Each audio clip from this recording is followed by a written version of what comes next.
Let us bow. Our Heavenly, loving, merciful Father, we come before your throne of grace this evening to thank you very much for taking care of us today. Please be with us now and give Kathie Holy Spirit and guidance to guide us in, show us the way of health. We ask you please for your Holy Spirit and everything to be all right. We ask you please for our health, to eat right, to do your will. And we ask you please to help everybody in the world, help the poor, needy, sick, old, hungry, and everybody. In Jesus' name, amen. Okay, tonight the chapter in Ministry of Healing is on stimulants and narcotics. And even though we may not be having problem with this ourselves, our goal is to reach those that are in need. And so it's going to be edifying for us. Our opening quote from the Bible tonight is from Jeremiah 1, 7 through 9. It says, "But the Lord said unto me, Say not, I am a child, for thou shalt go to all that I shall send thee, and whatsoever I command thee, thou shalt speak. Be not afraid of their faces, for I am with thee to deliver thee, saith the Lord. Then the Lord put forth his hand and touched my mouth. And the Lord said unto me, Behold, I have put words in thy mouth." It's Jeremiah 1, verses 7 through 9. And as I was praying today about this medical missionary phone class, I just felt like there was a lack, something special that we needed. And so I was praying to God, and he gave me these quotes that I'd like to share. It's what we always need to remember is uplifting Christ in this work. And this is found in Pacific Union Record, December 17, 1903, paragraph 22. It says, "It behooves every soul whose life is hid with Christ in God to come to the front now and to contend for the faith once delivered to the saints. Truth must be defended and the kingdom of God advanced as they would be were Christ in person on this earth. If he were here, he would be drawn out to rebuke many who, though professing to be medical missionaries, have not chosen to learn of the great medical missionary, his meekness and lowliness. In the lives of some occupying high positions in the medical missionary work, self has been exalted. Until such ones rid themselves of every desire to uplift self, they cannot clearly discern the character of Christ, nor can they do the work that he did." So that was Pacific Union Record, December 17, 1903, paragraph 22. So we need to rid ourselves of every desire to uplift self, and then we can do the work that he did, which is mighty work. And the next paragraph, same book and page, it's paragraph 23, it says, "When the Holy Spirit controls the minds of our church members, there will be seen in our churches a much higher standard in speech, in ministry, in spirituality than is now seen. The church members will be refreshed by the water of life, and the laborers working under one head, even Christ, will reveal their master in spirit, in word, in deed, and will encourage one another to press forward in the grand closing work in which we are engaged. There will be a healthy increase in unity and love, which will bear testimony to the world that God sent his Son to die for the redemption of sinners. Divine truth will be exalted, and as it shines forth as a lamp that burneth, we shall understand it more and still more clearly." So the Holy Spirit is to be seen in our churches, controlling us in our speech, in the way we minister, in gaining more spirituality. It's coming. It's promised. The latter rain is coming. Okay, we're going to go into our Ministry of Healing study guide questions. First question is, what 3 harmful things do stimulants and narcotics do? It's on page 325. It says, under the head of stimulants and narcotics is classed a great variety of articles that all together used as food or drink irritate the stomach, poison the blood, and excite the nerves. So when they're talking about stimulants and narcotics, they're including some food items that people actually use. So, irritate the stomach, poison the blood, and excite the nerves. Question 2. What are the effects of condiments? 325. This is quoting from page 325. It says, in this fast age, the less exciting the food, the better. Condiments are injurious in their nature. Mustard, pepper, spices, pickles, and other things of the like character irritate the stomach and make the blood feverish and impure. The inflamed condition of the drunkard's stomach is often pictured as illustrating the effect of alcoholic liquors. A similarly inflamed condition is produced by the use of irritating condiments. Soon, ordinary food does not satisfy the appetite. The system feels a want, a craving for something more stimulating.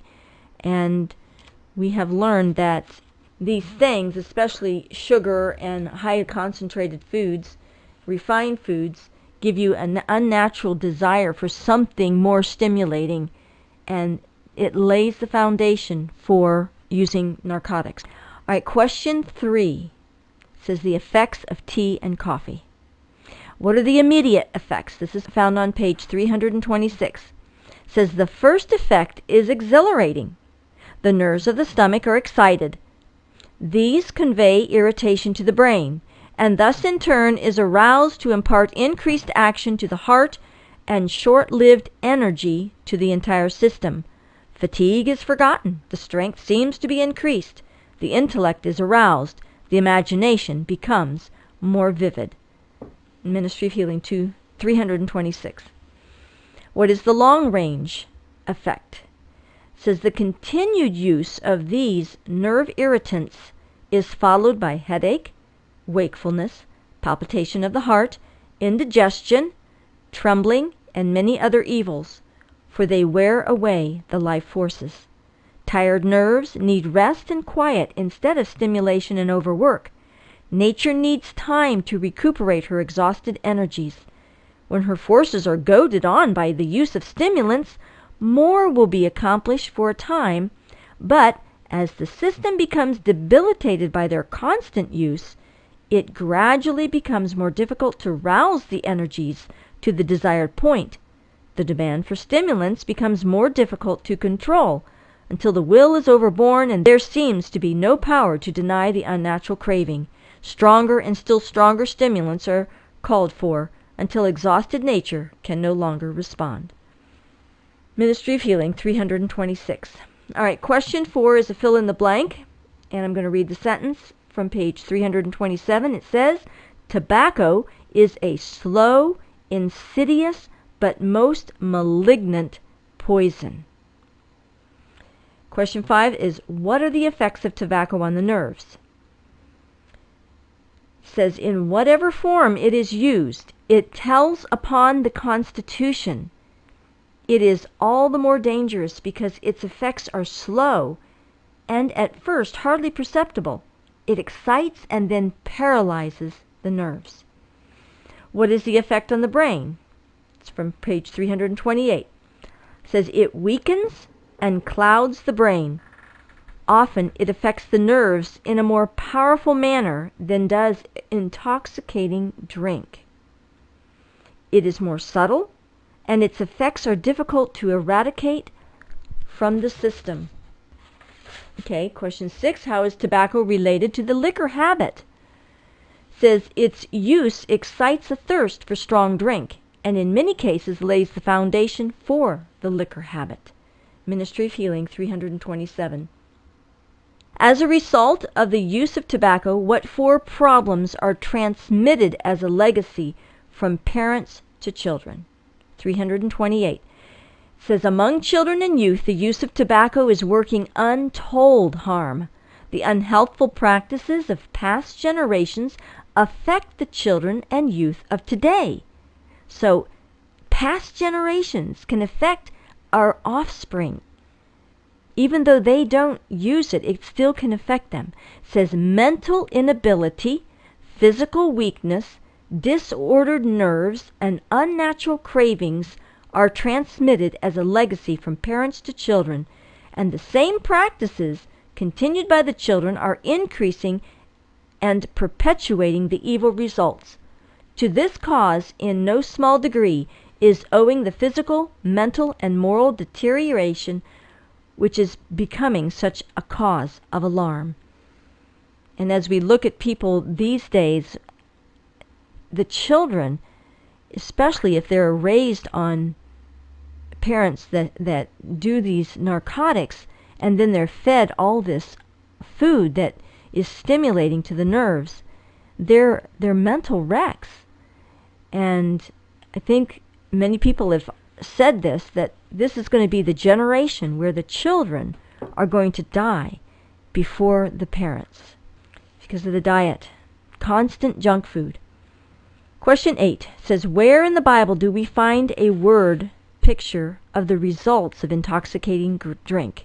Of course, that's in Proverbs 20, and we're going to read that at the end of our class today, and Proverbs 23, 29 through 32.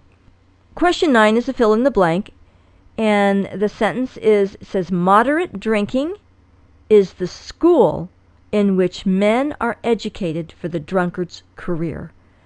So even though people think, just a little bit of beer or cider that's not so high in alcohol is not going to hurt us, but these things lead to more stimulating drink.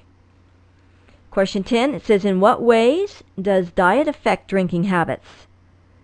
It's on page 334. It says, often intemperance begins in the home. By the use of rich, unhealthful food, the digestive organs are weakened, and a desire is created for food that is still more stimulating.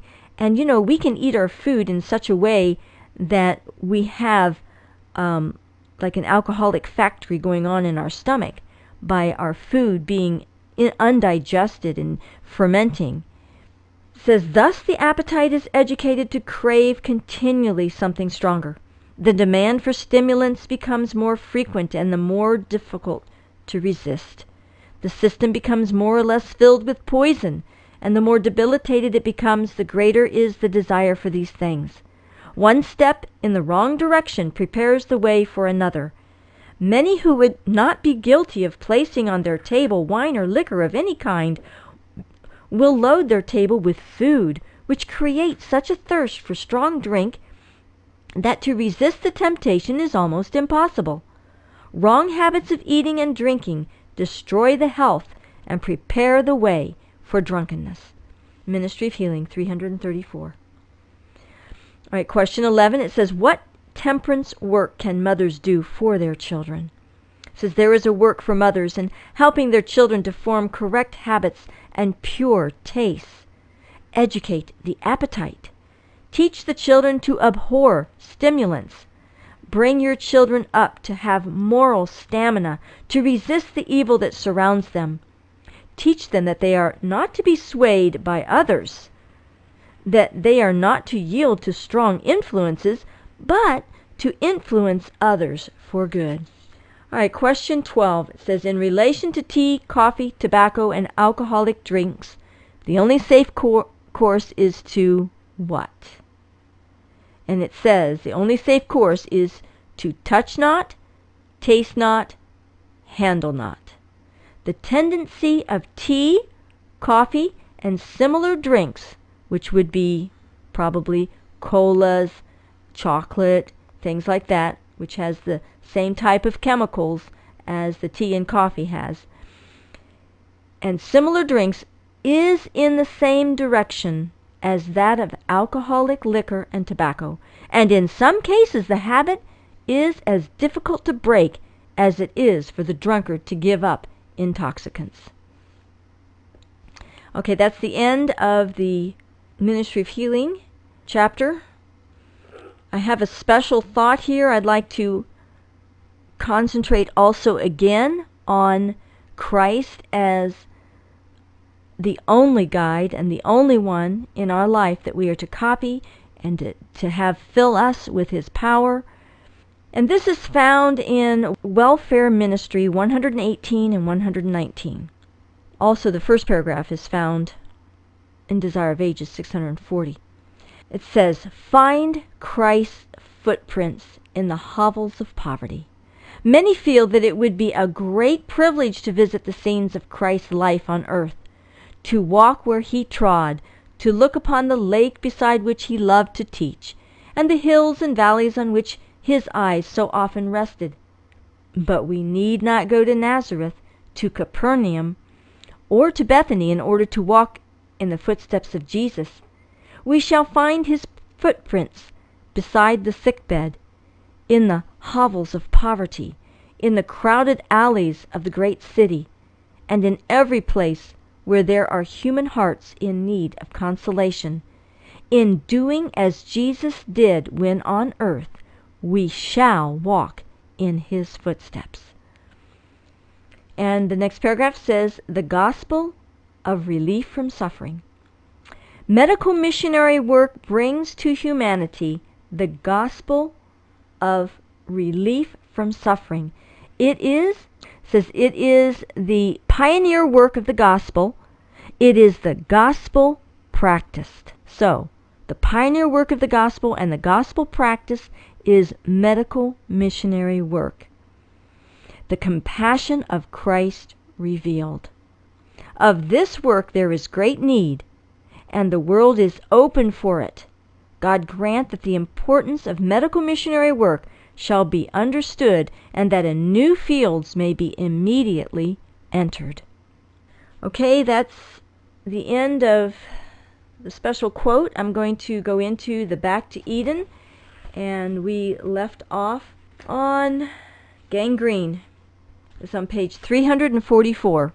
And we have had the opportunity of helping quite a few people with gangrene.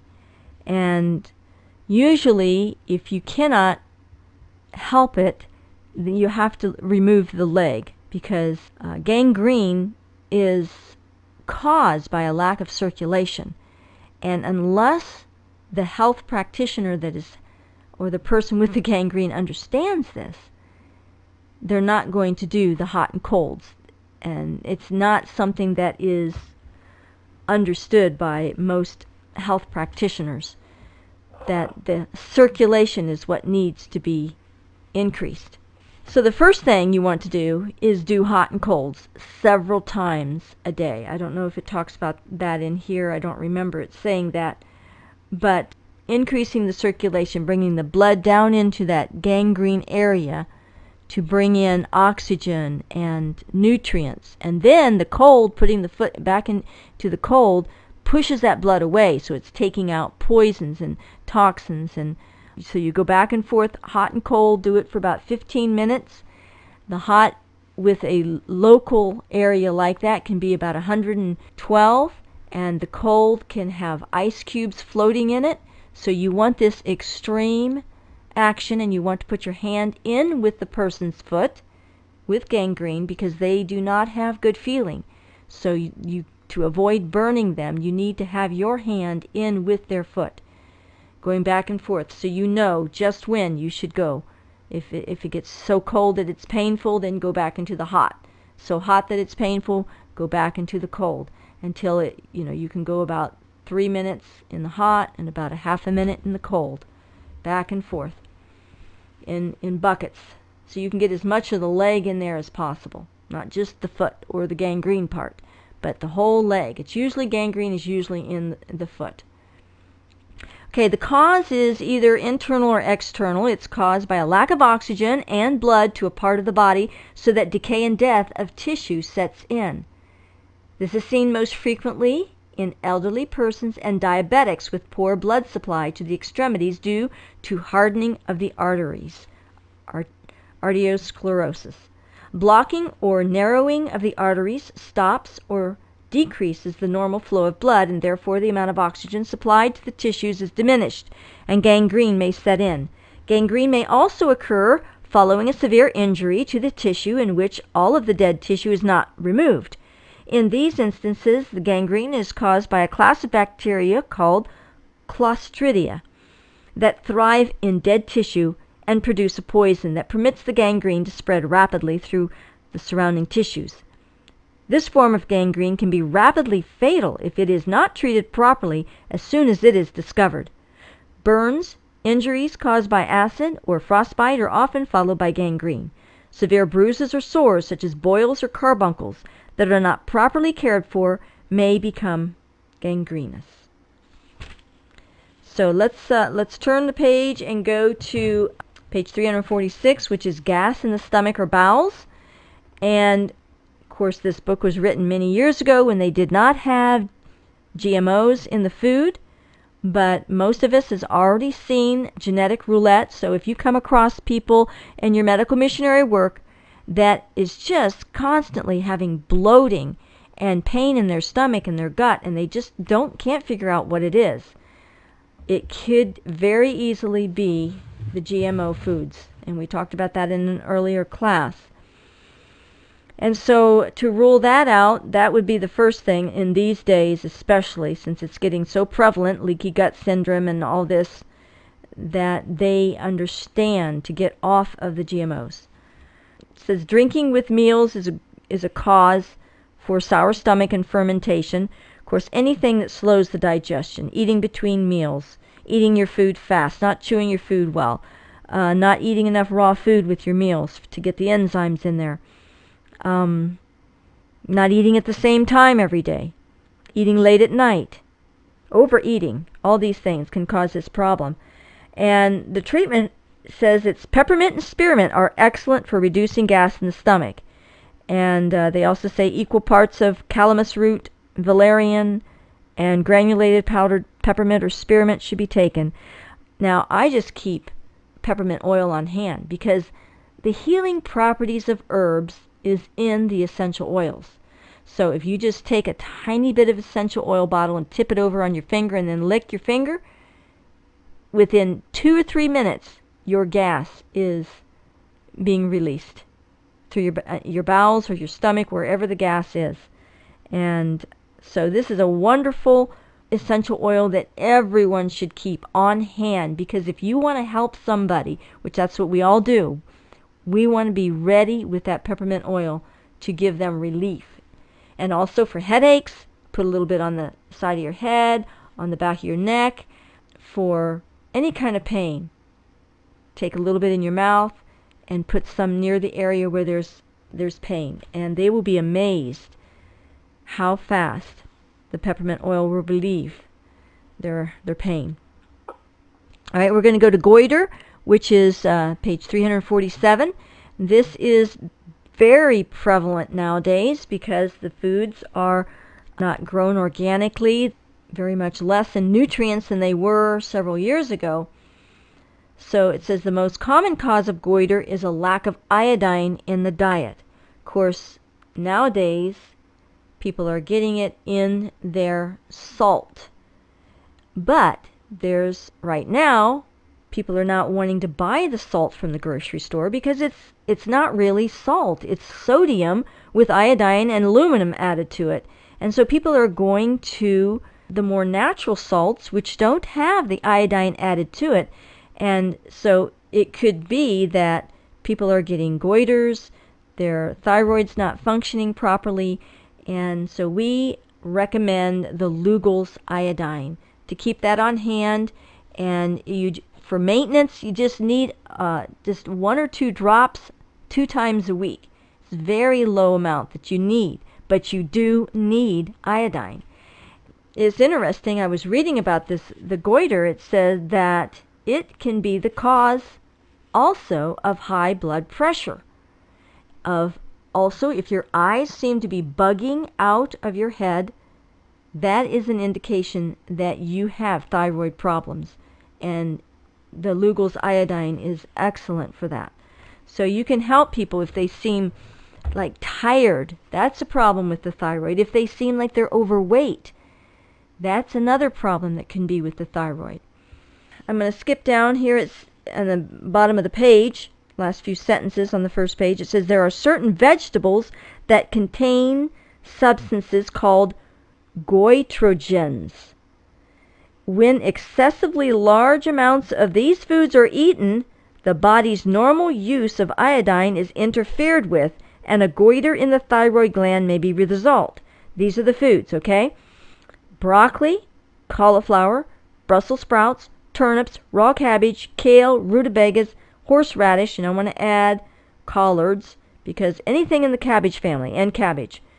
And that is why a lot of people that are promoting raw juicing are not saying to use the cabbage family in the raw juices, because you're getting an overabundance of these goitrogens.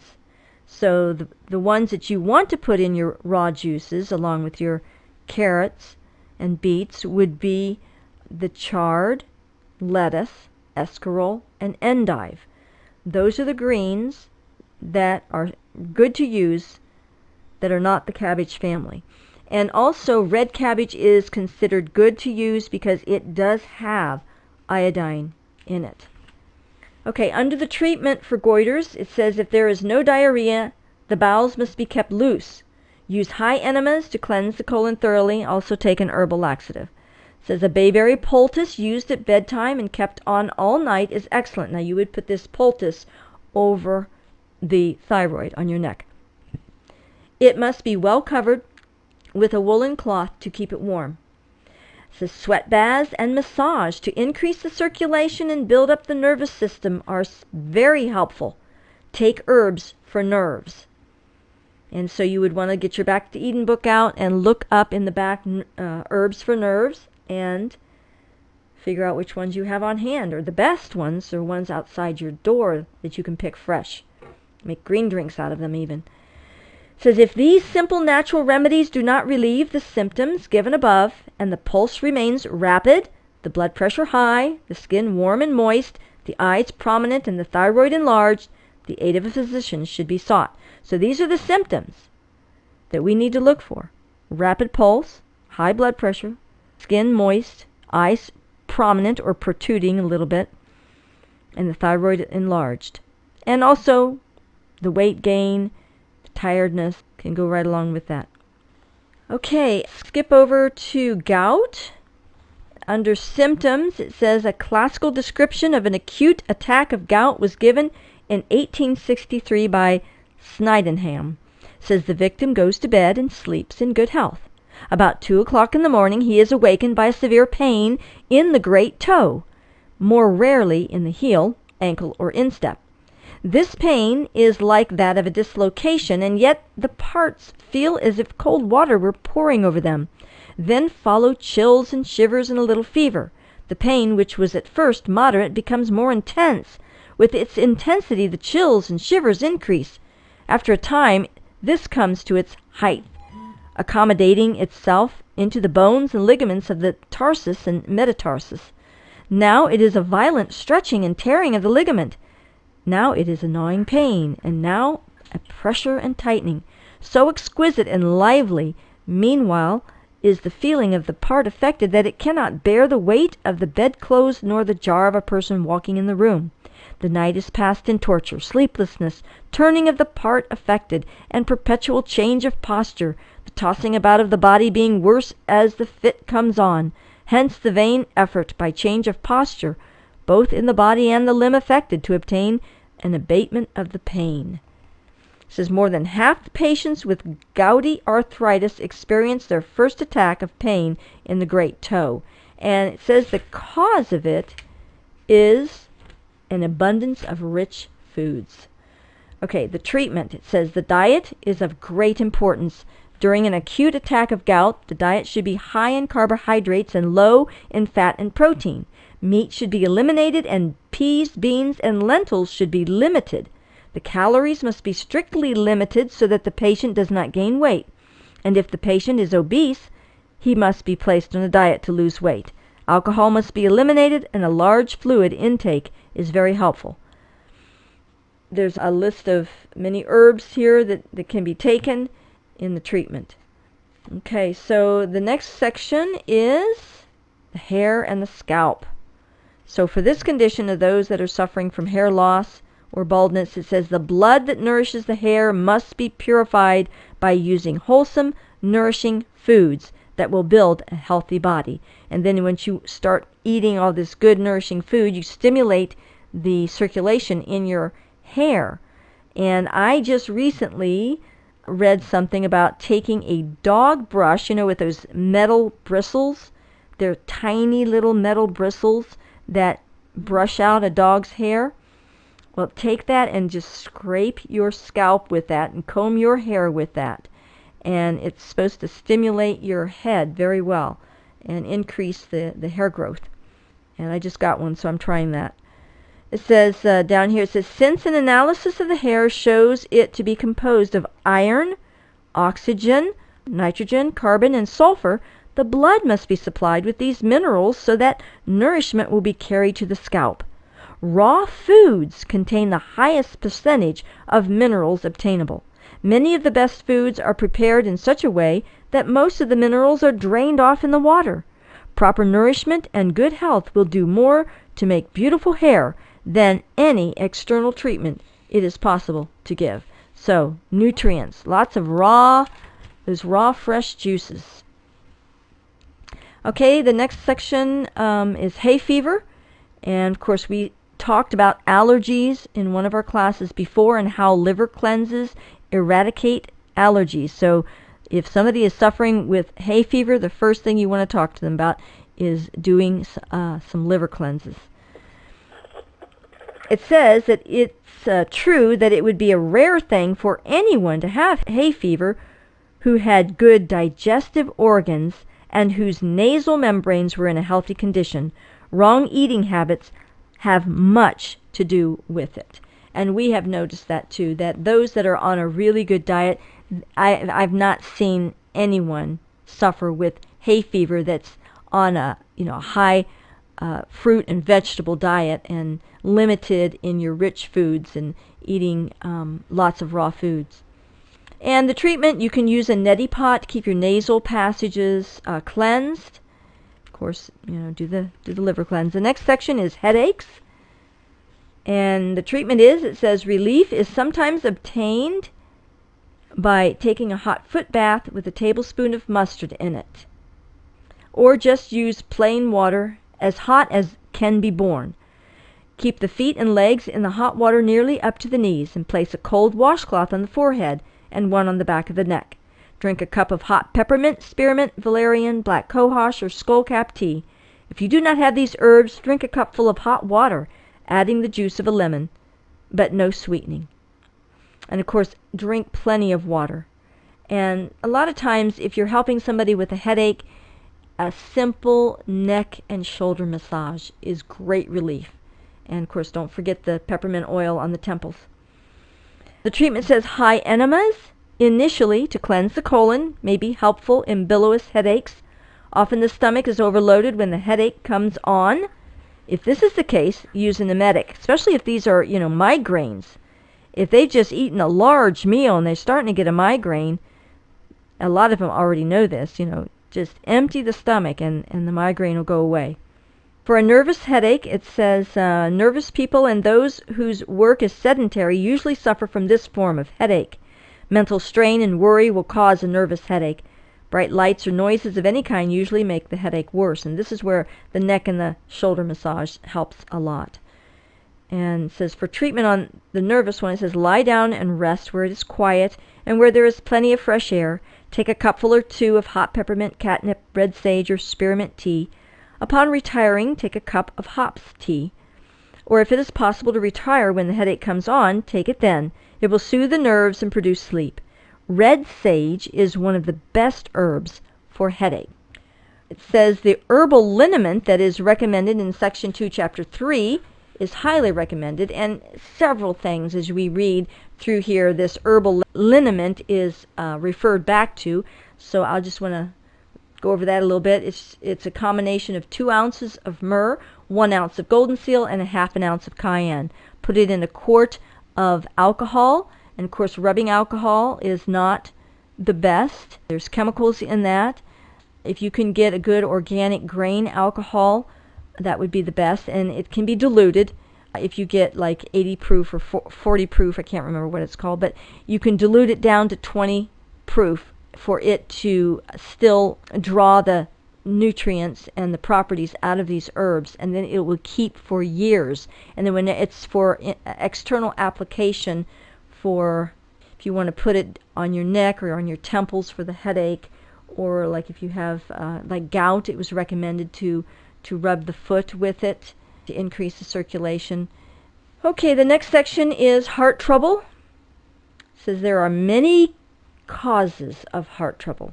Frequently there are wrong eating habits that cause obesity, thereby placing an extra strain on the heart. Too much salt in the diet also can cause a strain on the heart by elevating the blood pressure.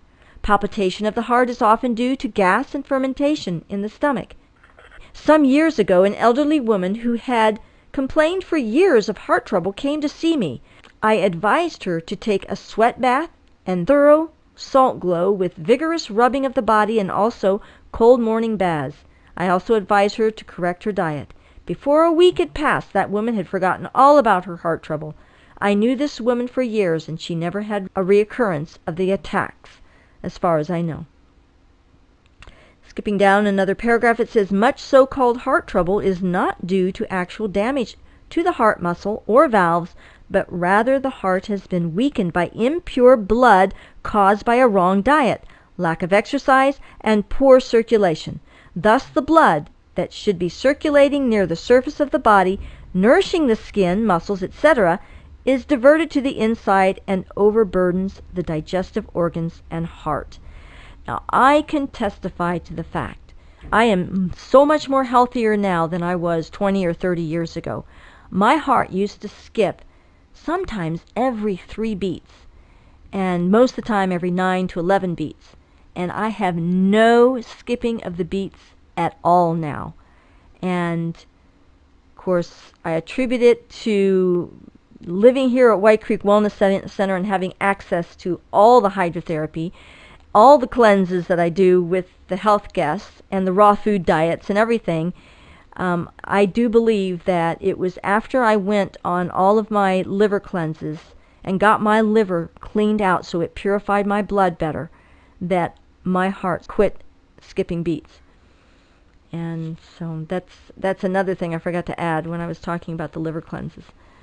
Okay, skipping down a few paragraphs, we're on page 358. It says, diet in heart trouble. It says, for cleansing and nourishing diets, which are good for any kind of heart trouble. It says, see section 5, chapter 11, for those diets. It says, salt in the diet must be severely restricted, and a good reducing diet must be followed to get rid of any excess weight.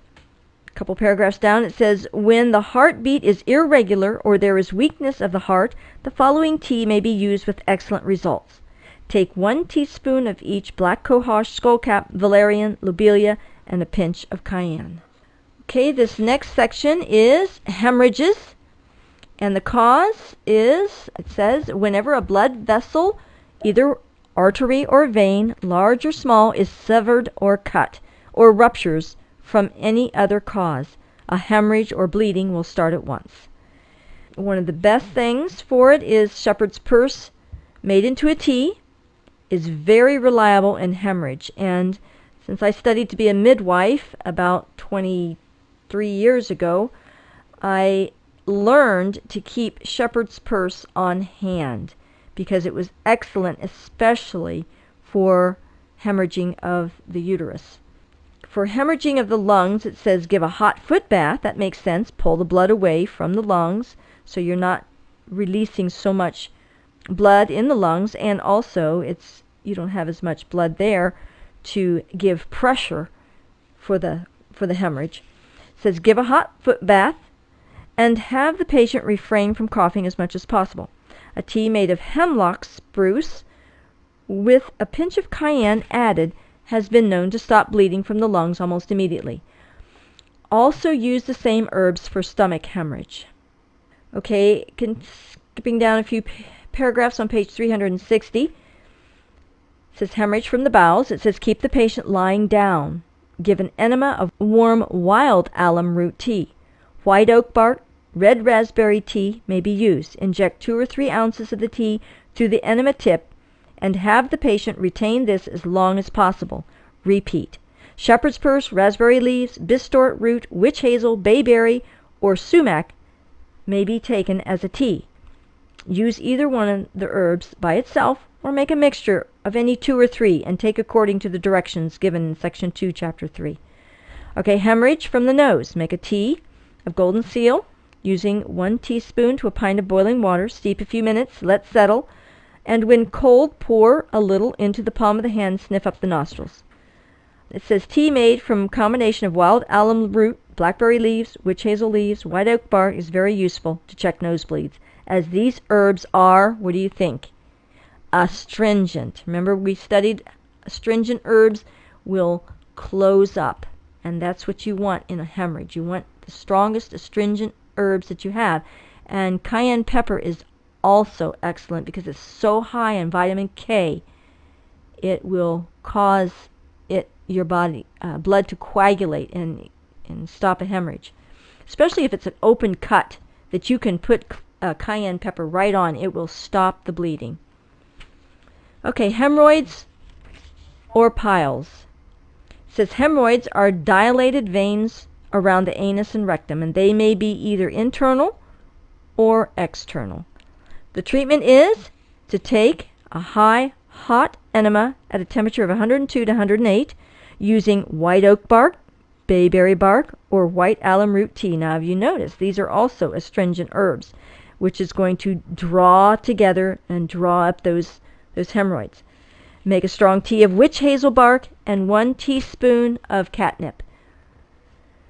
Okay, and it says there's a formula down here that's very excellent for healing and using as a suppository. It says 2 ounces of powdered hemlock bark, 1 ounce golden seal, 1 ounce powdered wheat flour, 1 ounce boric acid, 1 ounce bayberry bark, and it says and mix it with glycerin until it's stiff enough to form a suppository. And the diet says all heavy and stimulating foods should be avoided and should be simple and light. Potassium broth is excellent. And staying on a fruit diet for a few days is very helpful. Okay, for hiccups, I'm just going to read this one little paragraph here. It says, a woman was once brought to me who was nearly dead from hiccups.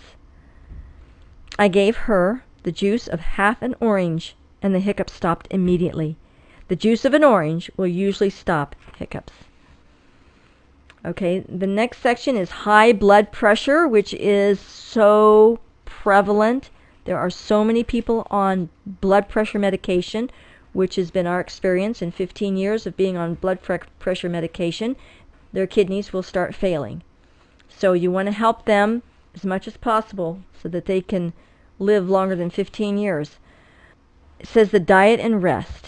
It says white flour products, cane sugar products, meat, tea, coffee, pepper, vinegar, mustard, pickles, alcohol, and all other stimulating foods and drinks are very harmful and should be omitted from the diet.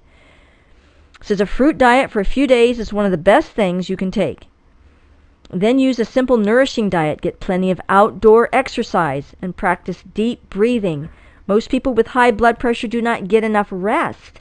They worry about business affairs, have too many social duties, too much stress, and keep too late hours. We mention these things because too much excitement and being overtired will always cause the blood pressure to rise.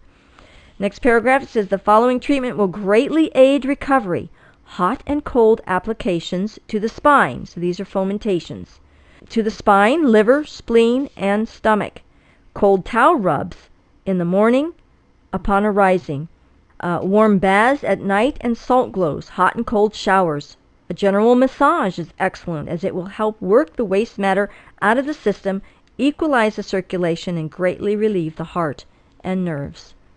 And turning the page, it says two very important things which you can do to lower your blood pressure are restrict the amount of salt in your diet and make sure you are not overweight. Another thing is laying out in the sun. We have proven this, that if you lay out in the sun, it lowers your blood pressure by 7%. Also blood sugar. And also it lowers your cholesterol. So sunbathing is excellent. Now that's where you're going out and you're finding a private place where you can expose all your skin, which has cholesterol on its surface. When the sun hits it, it changes that cholesterol into vitamin D and lowers your blood sugar, lowers your blood pressure, lowers your blood cholesterol. Okay, the next section is our last one, rabies, and which is hydrophobia. Now we talked about this a couple of times in the past, and after reading this section I was very excited to find out that there are some natural remedies that work for this condition, and we can be misinformed. So we've got to look at all of our sources, because the source that I had read was there was no cure for hydrophobia, that you would die. And so this is proven that rabies can be cured. Of course, we know what the cause is. I won't go into that. The treatment says as soon as possible after the bite, the wound should be rinsed with water, then washed thoroughly with soap and water for 5 minutes and rinsed again. The locally injured tissue should be removed. If bitten by a healthy appearing cat or dog, the animal should be confined for 10 days, and if it does not develop rabies during this time, no further treatment is necessary. But if the animal develops rabies, or if it cannot be confined and observed for this length of time, which is usually the case with wild animals such as skunks, raccoons, foxes, etc., rabies vaccine must be given as soon as possible. Until adequate medical assistance is available, the following measures can be used. Immediately after being bitten, tie a tight bandage above the wound and apply warm water and vinegar. The rabies virus usually remains localized in the tissue near the bite for quite some time before it finally travels up the nerves to the brain. After the wound has been washed thoroughly with warm water and vinegar or soap, it should be permitted to dry. Then apply a few drops of hydrochloric acid if available. This will neutralize and destroy the poison in the saliva from the animal's mouth. After this, apply a poultice made of granulated slippery elm with a teaspoon each of powdered golden seal, myrrh, and lobelia. Make the poultice large enough to cover the entire wound, and change it every 4 hours. A poultice of burdock is also good. For internal tonic, take a compound of the following: 1 teaspoon each of golden seal, gentian, myrrh, lobelia, and 1/8 teaspoon of cayenne. Steep in 1 quart of boiling water for 1/2 hour. Take a swallow every hour. Okay, I'd like to read a couple of accounts here. This one is found on page 370. It says, 18 years ago, my brother and myself were bitten by a mad dog. This is Mr. Hubbard of Illinois. A sheep was also bitten at the same time. We were then 10 or 12 years old. A friend suggested the following, which he said would cure the bite of a rattlesnake. Take the bark from a root of common ash and boil it into a strong decoction, and of this drink freely. Whilst my father was preparing the above, the sheep spoken of began to be afflicted with hydrophobia. When it had become so fatigued from its distracted state as to be no longer able to stand, my father drenched it with a quantity of the ash bark tea, hoping to ascertain whether he could depend on it as a cure for his sons. 4 hours after the drenching had been given, to the astonishment of all, the animal got up and went quietly to the flock to graze. My brother and myself continued to take the medicine for 8 or 10 days, a teacup 3 times a day. No effects of the dread poison were ever discovered on either of us. It had been used successfully in snake bites. To our knowledge, the author had used the seeds or keys of ash for more than 20 years, and they are an old English remedy, but we have no hesitation in saying that the bark of the roots is much better. Here's another instance I'd like to read. It says, a Saxon forester named Gastel, at the age of 82, unwilling to take to the grave with him a secret of so much importance, has made public in his Lispic journal the means which he used for 50 years, and he affirms he has rescued many human beings and cattle from the fearful death of hydrophobia. His remedy is, wash the wound immediately with warm water and vinegar, let it dry, then pour upon the wound a few drops of hydrochloric acid, and that will neutralize and destroy the poison of the saliva. And here's at the end of it, it says treatment. And so this is what Jethro Kloss recommends as a treatment. It says, these are remedies we also recommended. The vapor or hot water bath is an invaluable auxiliary in the treatment of hydrophobia. While in the vapor bath, give the following to all above 10 years of age: half a teaspoon of tincture of lobelia with a teaspoon of antispasmodic tincture. Wash the wound with acid tincture of lobelia, oil tincture or tincture of gum myrrh. Keep the part constantly wet with it. At night, apply a poultice of bloodroot and a lobelia powder, equal parts mixed with yeast. And there's one more paragraph here. Mr. Bison's account is thus concluded in a London medical journey. Concluding from these various symptoms that he was suffering with hydrophobia, he resolved to make an end of himself by suffocating himself in a vapor bath. With this view, he raised the heat to 140 degrees Fahrenheit. Now, this was not, he didn't submerge in a tub of water, but it was like a steam bath he was in. But was delighted, no less than surprised, to find that all his pains disappeared. He went out of the bath completely cured, ate a hearty dinner, and drank more freely than was usual with him. He adds that he was treated more than 80 persons who have been bitten by mad dogs in a similar manner, and they all recovered, with the exception of a child 7 years old who died in the vapor bath he was administering. So I believe that he was probably in there long enough that his temperature got up, just like same way that I was cured of Lyme disease. And a fever therapy is wonderful, whether you do it in a vapor bath or you do it in a hot tub. And so anyway, that's the end of our Back to Eden. And I'm going to go ahead and open up the line if anybody has any comments or questions. Our time is just about up, but if you have any questions or comments, this is the time we could do that. Yes, I have a question. Okay. It's about iodine. Mm-hmm. Is it not possible to get enough from any food source? Kelp is excellent. If you can eat kelp, and, I'm the type of person that I would rather get it in a whole food source, so I would think so. But you need to make sure that you get that source from an organic source, because the ocean is so full of mercury and toxins now. Okay, thank you. Mm-hmm. Okay, any other comments or questions or testimonies? I do have a short testimony I'd like to give. In my health food store, I have people that walk in to get like a chair massage.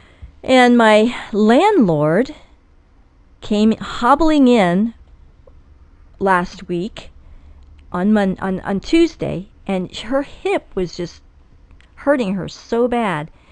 And she thought that she was getting arthritis, that her hip bone was brittle, and that it was giving out, and she was thinking about just all these negative things. Two months ago, she was having the same problem, and she went to physical therapy, and it helped a little bit.